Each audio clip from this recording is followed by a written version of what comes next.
Hey everyone, welcome back. We made it to part 14. We're going to continue the model of the front part of the gas tank today. The first thing we need to do is grab the gizmo and from its gear menu, pick out the polyplane. We need to weld it along the x-axis and scale it down a bit.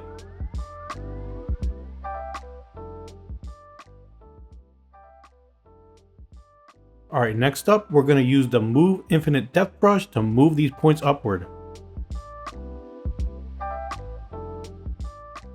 Then switch over to Edge Extrude.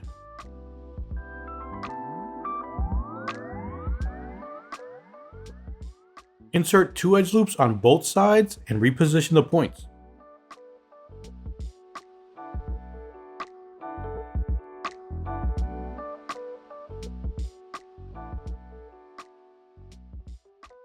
With the Select Rect brush, select half of the model and delete the other half with Delete Hidden. And don't worry, since our model is symmetrical, we can just mirror it later. Go ahead and turn on Dynamic and increase the thickness a bit. Set the flat subdiv to 3 and the smooth subdiv to 4. Also, let's set the offset to -100. Grab the gizmo again and this time from the gear menu, let's pick Soft Deformer. We're going for a slight arc from the side view. Go ahead and lock it in by pressing Accept. Now unmask those back edges and move them up with the gizmo. We want to mask out one point at a time. Then move the unmasked edges up a tad.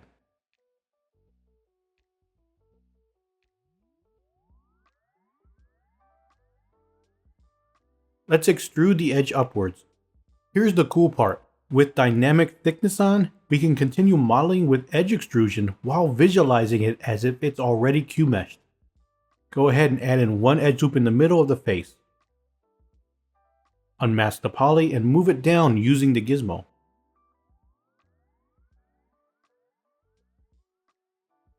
Go ahead and put in another edge loop and move it down slightly.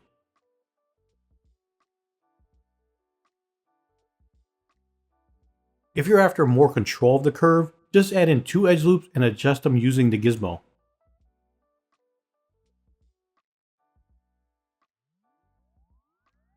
Select Slide, Edge Loop Complete, and space out the edge loops. Snap to the top view and move in the points with the ZBrush.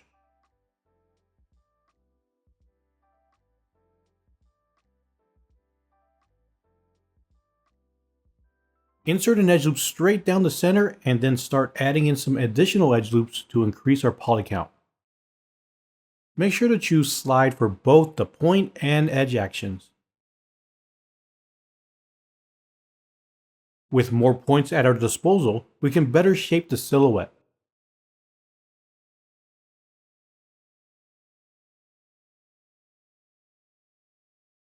For now, switch off Dynamic and snap it to the top view. Using your ZBrush, extrude that edge outwards. With the point action set to move, adjust those points. Then unmask the edge, switch your view to the front, and move it down with the gizmo.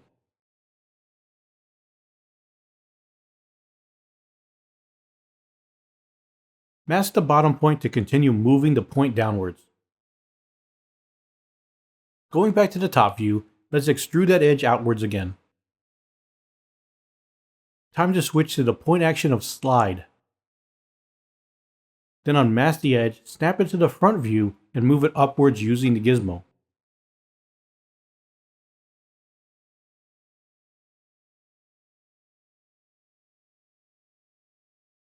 Once again, snap to the top view and extrude out a single edge. Then slide the point over a tad. Unmask the edge and position it into place.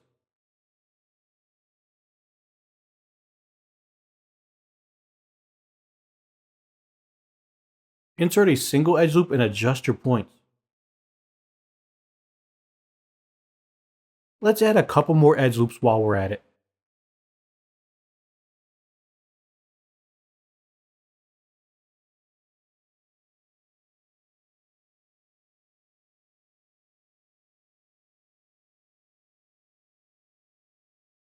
Now grab the slice curve brush and add in an edge loop.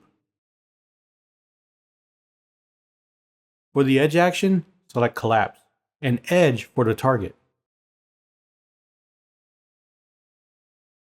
Now we can choose split for the edge action to add a new point. Then move the point outwards. You might have noticed that I tend to start with low poly blackouts, even if I'll be cranking up the poly count later in the modeling process. It's a bit of a balancing act. Depending on what your project needs, you might have to strike a balance between optimizing performance and achieving the desired level of visual detail. There are some benefits to modeling low poly in ZBrush. Number one, there's performance.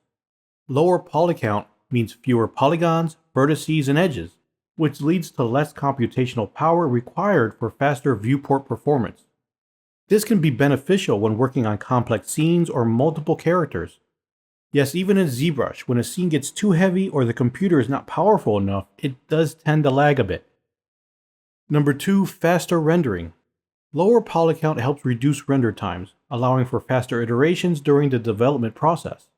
This is especially beneficial when working on large projects or tight deadlines. Number three, speed and efficiency. Working with low poly models can be faster and more efficient during the early stages of modeling. It's easier to make adjustments and modifications to the model's overall shape and form as there are fewer polygons to manipulate. Number four, foundation for high poly models. Creating a clean, low poly base mesh can serve as a strong foundation for developing higher poly models later in the production process. This can be achieved by progressively adding detail through subdivisions or sculpting techniques. Number five, improved UV mapping. Low poly models tend to have less complex UV layouts, making the unwrapping and texturing a more straightforward process. This can also be useful for tools like surface noise. So you see, starting low can be a smart strategy for your workflow in ZBrush depending on the end destination of your model. While working with low poly models has its advantages, it's essential to strike a balance between maintaining a low poly count and ensuring that your models have sufficient detail and quality. For the workflow you're seeing here, which is geared more toward film, low poly modeling has its benefits in the early stages of production. However, it's important to remember that higher levels of detail will typically be required for the final product. As the production progresses, the focus will be shifted to refining the models, adding in intricate details, and achieving the desired level of visual fidelity appropriate for the film. Let's give these two edges a bit of an extrusion with the ZBrush. Then unmask the edges and move them with the gizmo.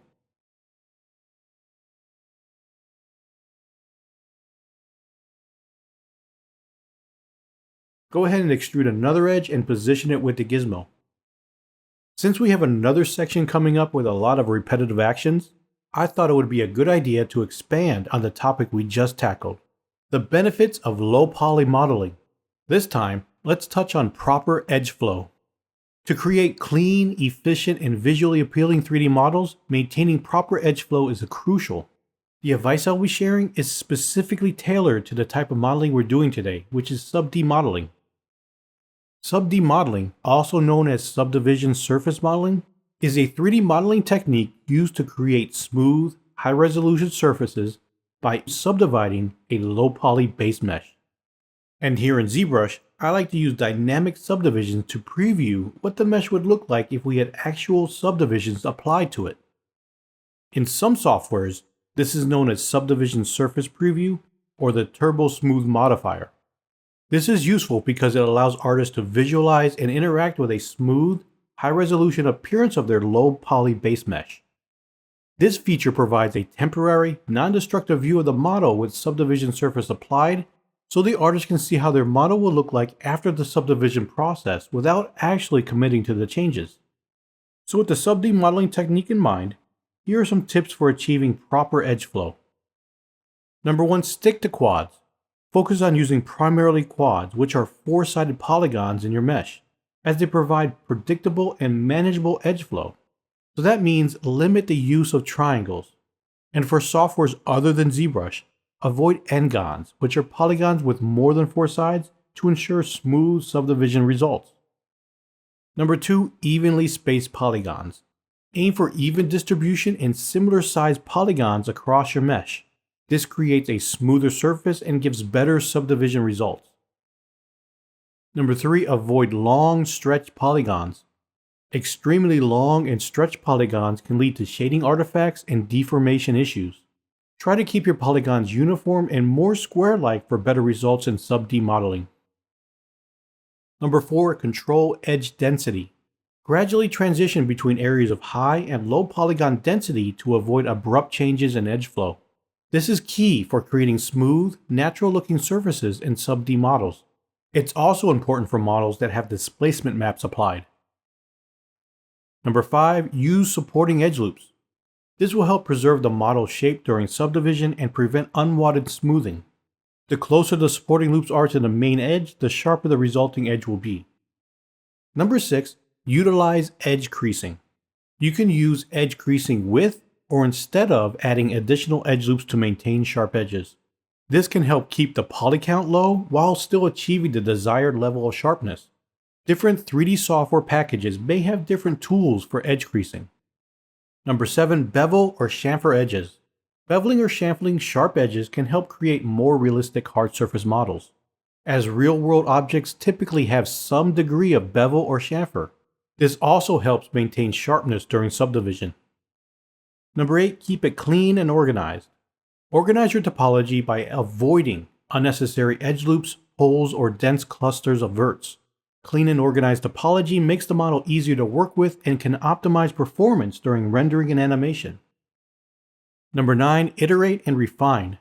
Continuously evaluate and refine your model's edge flow as you work, ensuring that it remains clean, efficient, and optimized for sub-D modeling. Sub-D modeling with the careful attention to edge flow lets you create smooth, high-resolution models that look great, work efficiently for their intended use, and are easier to work with throughout the production pipeline. Now let's get back to our play-by-play. Let's unmask the poly group at the end and press Mask by Features with borders turned on. Then we can run a Polish by Features.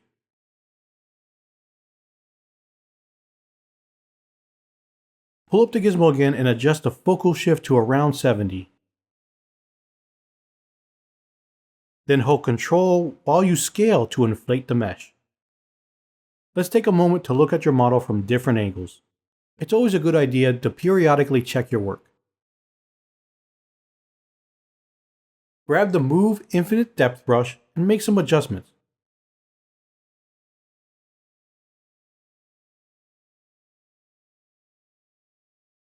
Unmask the poly group at the end and press Mask by Features with borders turned on. Run a Polish by Features a couple of times to smooth back the inflate we just did. The current topology isn't really doing it for me, even for a blockout. So let's do a quick cleanup. Grab the ZBrush and delete these 2 polys. Add an edge loop up here and switch to the edge extrude.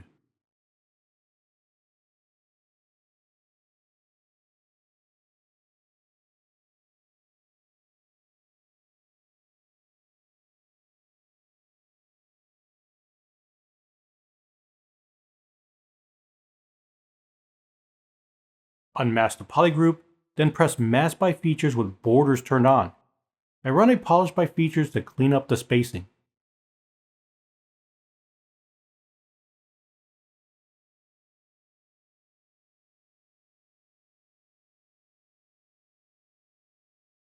Now let's give these edges some room to breathe by sliding them apart a bit.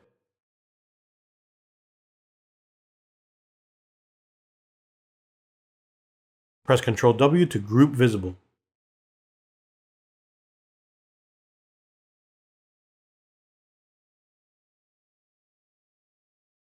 So over the next few minutes, we're going to get into a rhythm of extruding edges and repositioning points. It's pretty repetitive.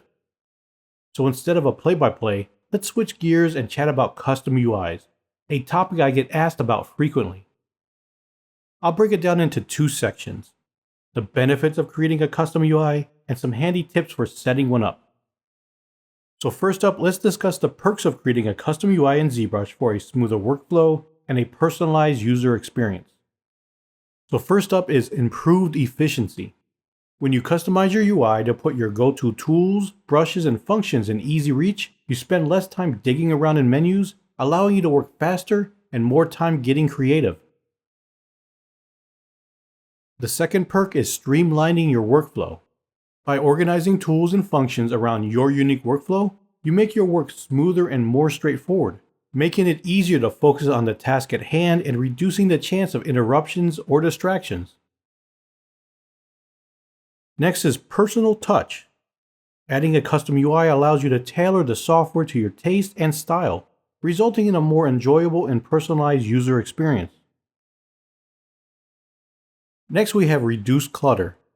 By removing rarely used default tools or functions from your UI, you can reduce the clutter and create a cleaner, more organized workspace that is easier to navigate. Then we have staying in the zone. A well-designed custom UI can help you concentrate on the creative aspect of your work by minimizing the need to hunt down tools or functions, allowing you to stay focused. One of my favorites is custom hotkeys. Creating custom hotkeys for frequently used actions further streamlines your workflow and speeds up repetitive tasks. And finally, adaptability. Custom UIs allow you to create different configurations for different tasks or projects, making it easier to switch between workflows and adapt to various situations. In summary, creating a custom UI can significantly improve your workflow, productivity, and overall user experience by making the software more intuitive, personalized, and efficient. Moving on, let's dive into some handy tips for setting up your custom UI in ZBrush. Number 1, understand your needs. Before you can start customizing your UI, take a moment to reflect on your workflow. What tools, features, plugins, and brushes are your go-tos? Understanding what you use the most will help you prioritize what gets prime real estate in your custom UI. Number 2 is group by function. Keep it logical. Bundle related tools and features together to make them quicker to locate and easier to access. Number 3 is maximize your space. Screen real estate is precious, so make sure you're using it wisely. Put your most used items where they're easy to reach. This can help reduce clutter and make your UI easier to navigate.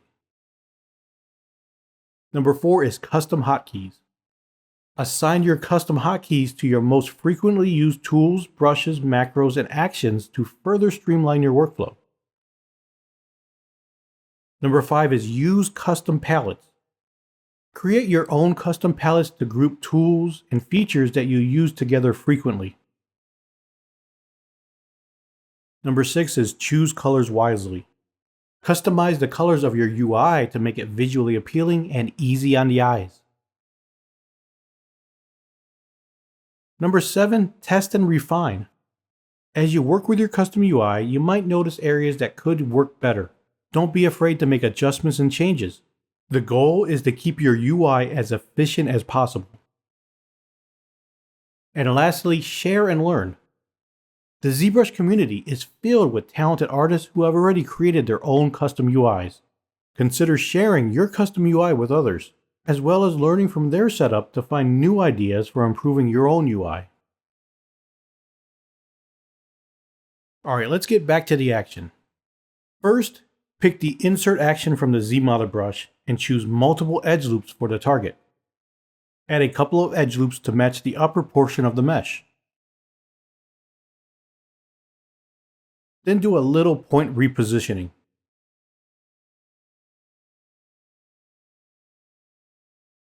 Extrude out the edge strip and stitch the 2 points together. Unmask the top points and rotate them back using the gizmo.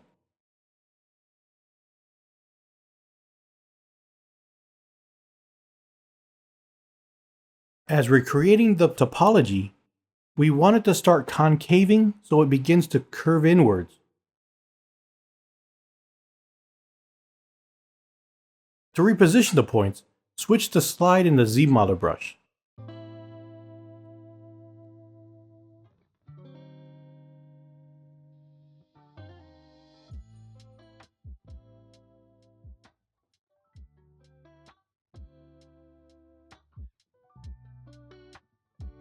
Unmask the points and run a light polish by features. Then clear the mask.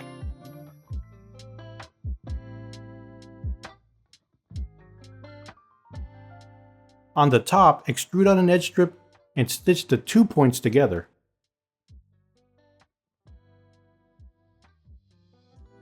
Next, we want to select the move action for the point and start repositioning the points. The reason you don't see me rotate the points immediately is because I needed some time to think over how I was going to solve the topology for this area. There are times when I deliberately slow down and start moving individual points, as it gives my mind some freedom to tackle other problems. Let's go ahead and unmask the interior hole and run a polish by features.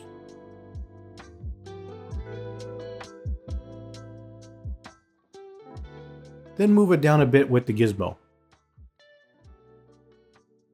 Mask the bottom edges and continue pushing the edges downwards. Now I'm going back into edge and point moving mode to strategize for the next move.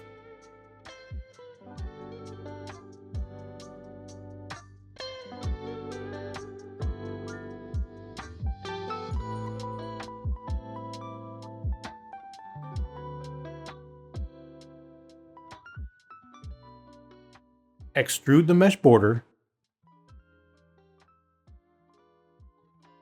then switch to Transpose Edge Loop Complete. Alt-click on the point to set the gizmo's orientation. Center the gizmo next. Now move the unmasked edges to match the inward slope and scale it up. Once that's done, run a polish by features, then clear the mask.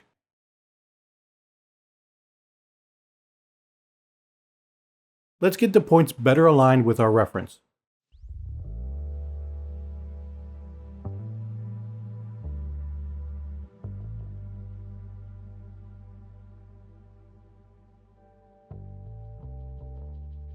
Unmask the edges and do another round of polish by features to clean up the manual adjustments we made.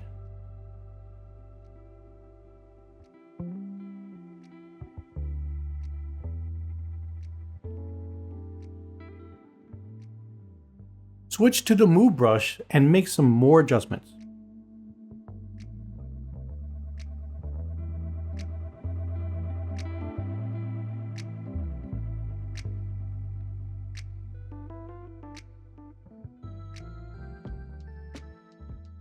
Unmask the edges and run another polish by features for a quick cleanup. Clear the mask, then grab the move brush again to make more of a noticeable dip.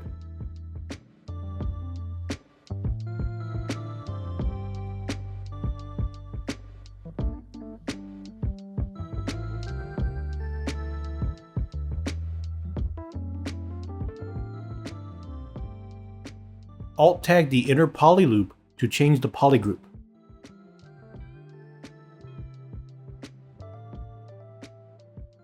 Then unmask the poly group and run a polish by features.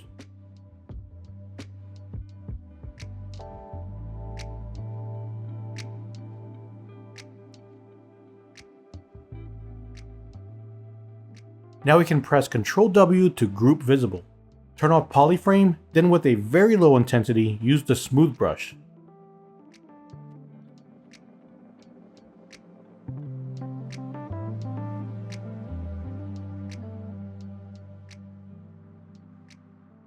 Unmask the back polys and run a polish by features to clean it up a bit.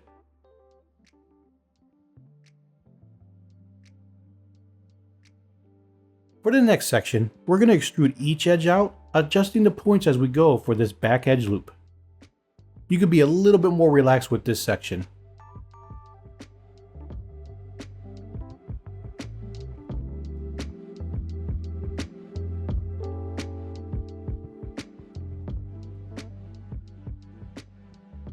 Unmask these edges and move them down using the gizmo.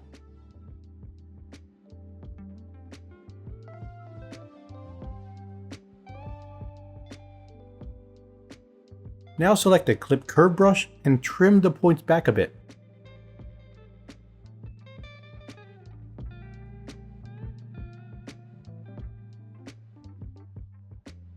Mask the ends and go for a polish by features.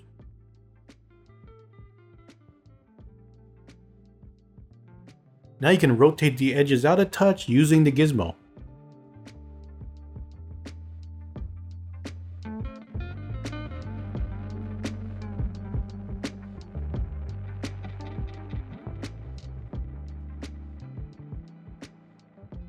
Unmask the model and adjust the points before extruding the edges.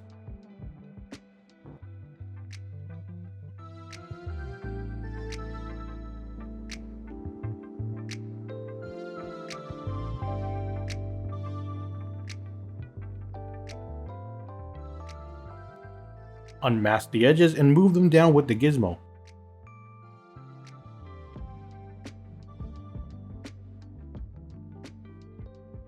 Then unmask the edges and do a polish by features.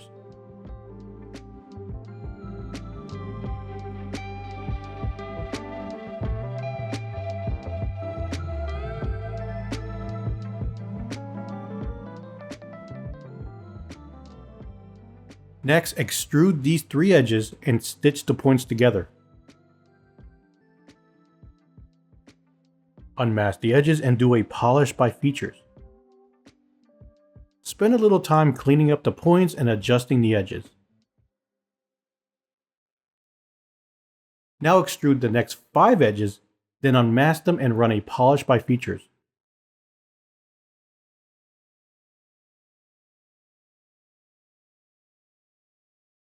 Bring up the gizmo and move them down.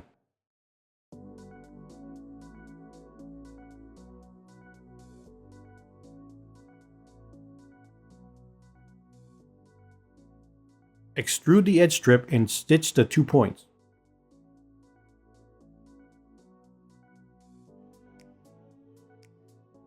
Now we can unmask the edges and move them down with the gizmo, keeping that angle consistent.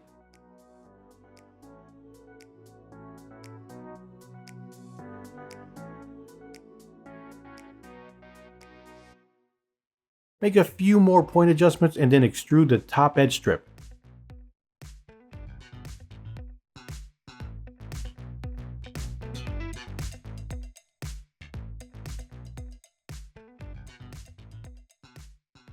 Now we can stitch the 2 points and unmask the edges.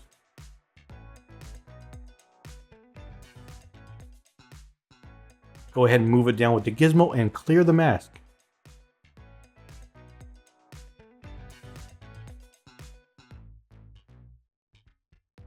Unmask the 2 edge loops and run a polish by features.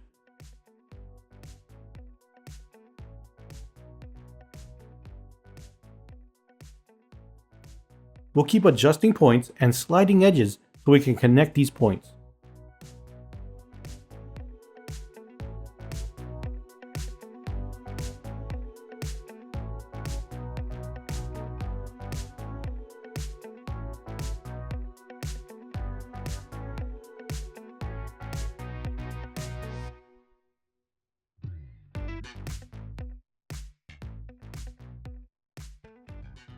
Let's delete the face and slide the edges over a bit.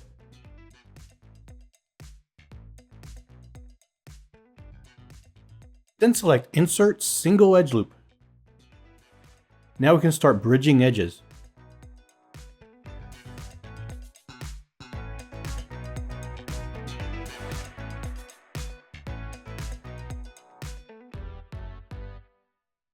Don't stress about the topology being a bit rough and uneven. We're going to sort that out soon. Unmask the edges and run a polish by features. Press Ctrl W to group visible and then Alt tag the polys we just created to change the poly group.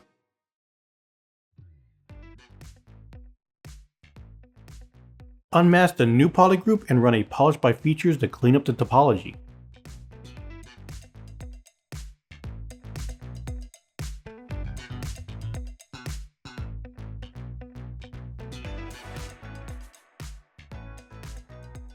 Alt tag the back polys to match the poly group. Unmask the new poly group and run a polish by features to space out the points.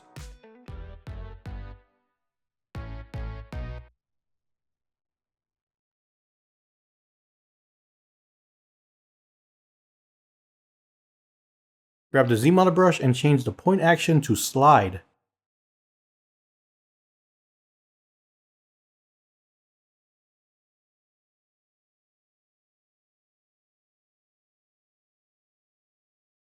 Then press Ctrl W to group visible.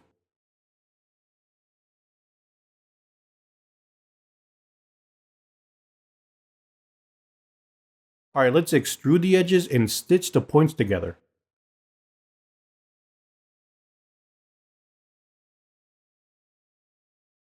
Then slide the edge over and extrude the edges on the side. Don't forget to stitch those points. Unmask the edges and run a polish by features. Use the gizmo to adjust the angle a bit. Go ahead and unmask the edges and run a polish by features again.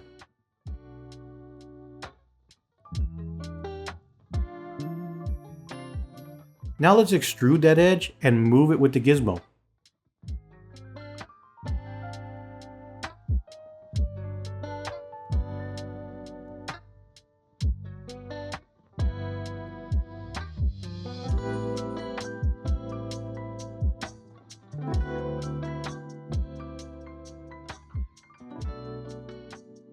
Extrude the edges upwards again and stitch the points together.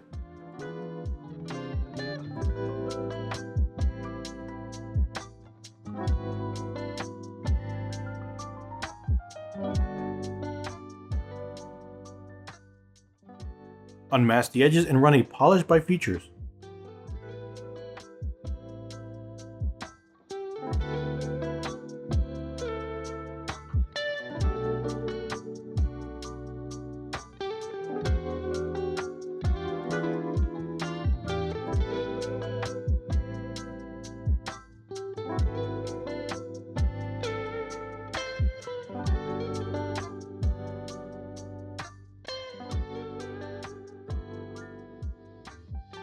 This time select slide for the edge action and edge for the target.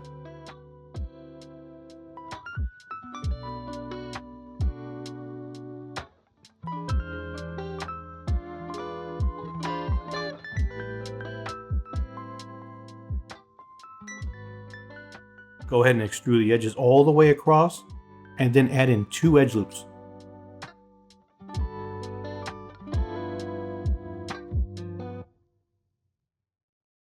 Extrude the edges down a couple of times and bridge the rest.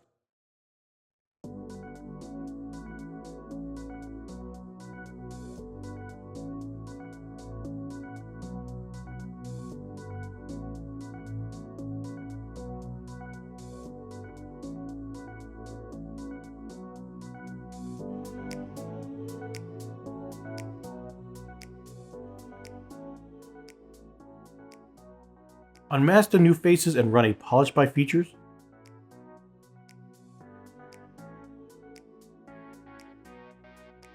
Then adjust those points at the end and delete the top poly.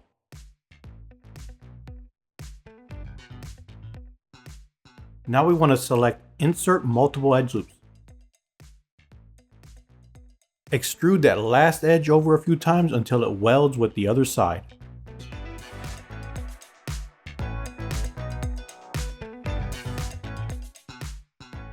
Unmask the edges and give it a polish by features.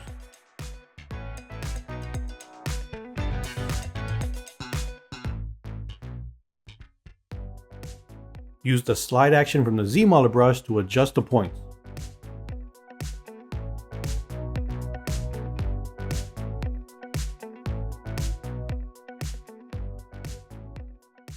Extrude the edge strip and stitch the points.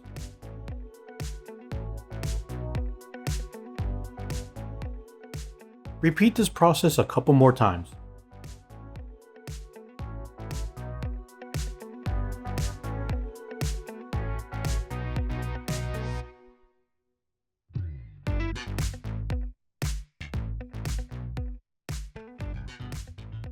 Now we can unmask the poly and run a polish by features to smooth out the topology. Do a little cleanup with the slide point action.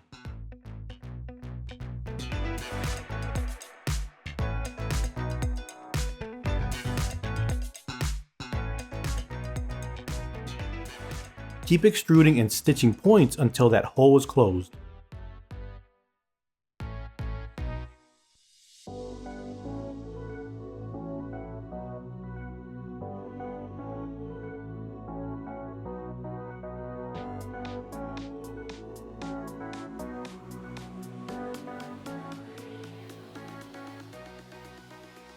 Alt-tag the new polys to assign a new poly group.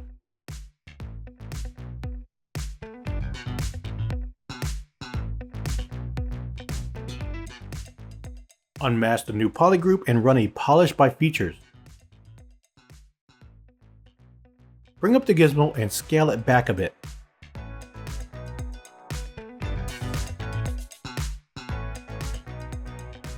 Then do another polish by features. Now we want to press Ctrl W to group visible. Switch to the move brush and make some adjustments on the border.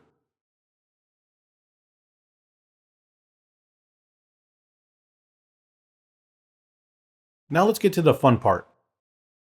Select Split for the point action and start creating some circles where the fasteners will go. Simply click on the point to repeat the operation. Split those same points again to create an edge loop with a different poly group. Delete the center poly group to create the hole. Next, select Crease for the edge action and Edge Loop Partial for the target. It's time to set up our creases before we mirror them over and give them some thickness.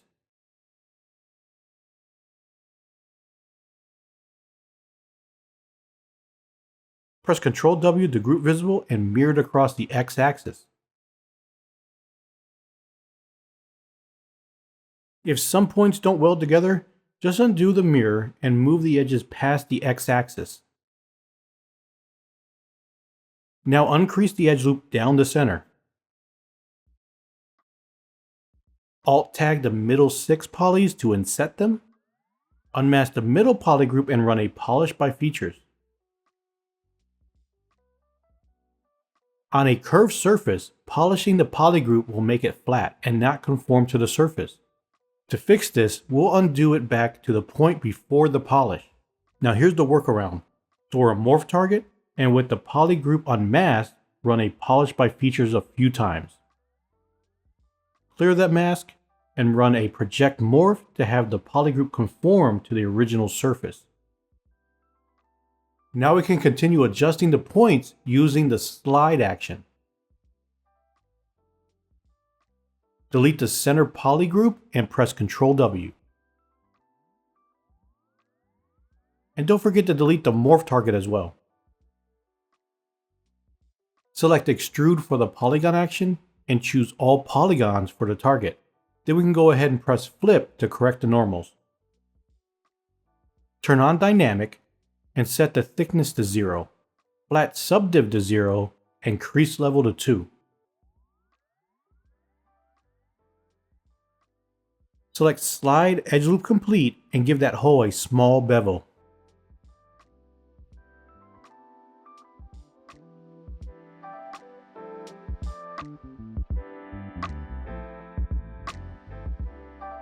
For the middle hole, choose Extrude Polygroup Island. Then slide the edge loop down.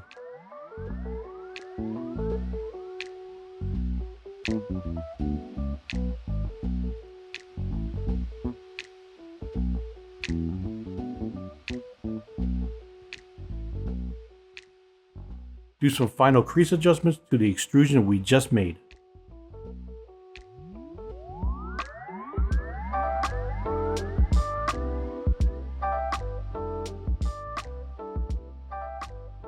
Extrude the polygroup island for the side hole and slide the edge loop down as well.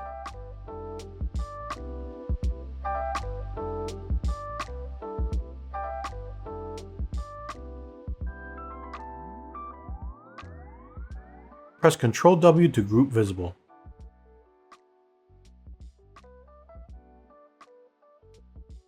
Now for the surface imperfections. Let's do a soft smooth and use the Adjust Last slider to dial it in.